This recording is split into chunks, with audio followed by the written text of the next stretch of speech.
4, 3, 2, 1, go! You blitz all night. And if they cross the line of scrimmage, I'm going to take every last one of you out.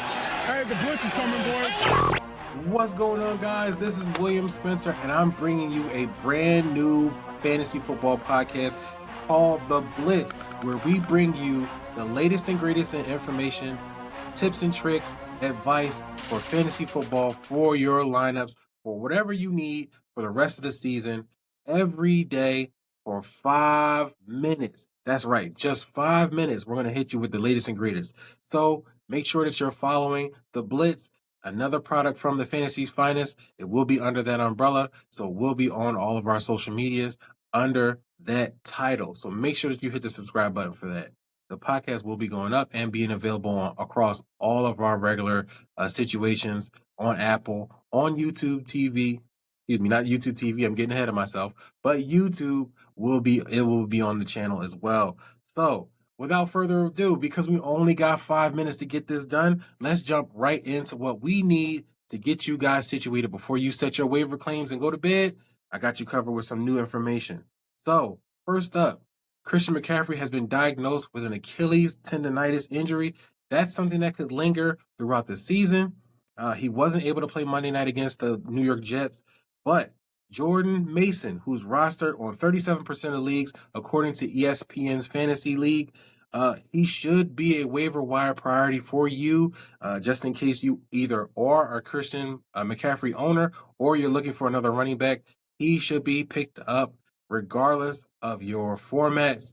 You need to have him on your bench just in case. Kyle Shanahan has noted that Christian McCaffrey has been listed as day-to-day because of the injury, but you want to make sure that you're covering your bases. So make sure that you get Jordan Mason this coming waiver wire claim. Make sure that you're putting it in. The Miami Dolphins have an issue. Both Raheem Mostert, let me get his name right. Raheem Mostert is dealing with a chest injury that he picked up in week 1, and Devon Achane is also dealing with an ankle injury. Both running backs were unable to practice so far this week, and the problem is they have a game on Thursday night football against the Buffalo Bills. So that short turnaround may force the Dolphins to either start Jeff Wilson or bring up Jalen Wright heading into week 2. Jalen Wright specifically is only rostered in 22% of ESPN leagues, so you might want to put in a claim for him if you need a running back, or if you have Raheem Mostert or Devon Achane and you're not sure whether or not they're going to start yet. They haven't been able to practice so far. That could be an issue that puts them both out for week 2, so you want to make sure that your bases are covered. Deshaun Watson is in the news again. He was abysmal in week 1 against the Cowboys, but that's not the reason why he's in the news. Apparently, there's another allegation coming up against him dealing with a situation that happened while he was on, or reportedly or allegedly, he was on a date with Jane Doe, who, according to reports, and they had a situation occur, which has now brought his playing status into question. The NFL has responded he will not be going on the commissioner's exempt list behind those allegations, but because of his play and the allegations are rising, people are starting to look harder at whether or not Deshaun Watson should be starting. There have even been murmurs among reporters, and I'll go as far as just maybe just like radio hosts and stuff like that. Nothing coming out of the team concretely, but there is some speculation that maybe Jameis Winston should be starting instead of Deshaun Watson. Watson was horrible against the Cowboys in week 1. The Browns offense was just as bad, just 230 yards of total offense, 93 yards rushing. Jerry Jeudy and Amari Cooper combined for less than 50 yards in week 1. So Deshaun Watson wasn't able to get things started.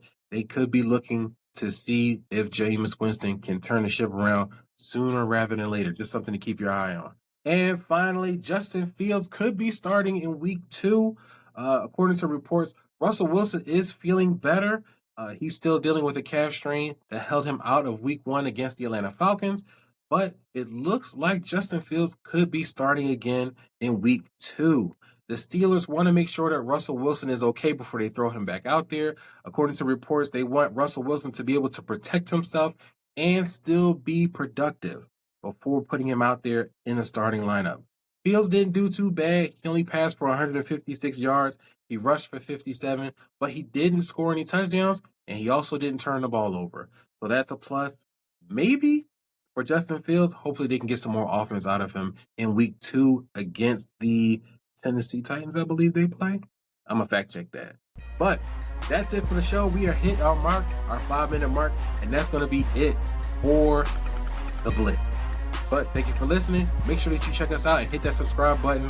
And we got more to come, baby. Take it easy. Yo, come back now, yeah!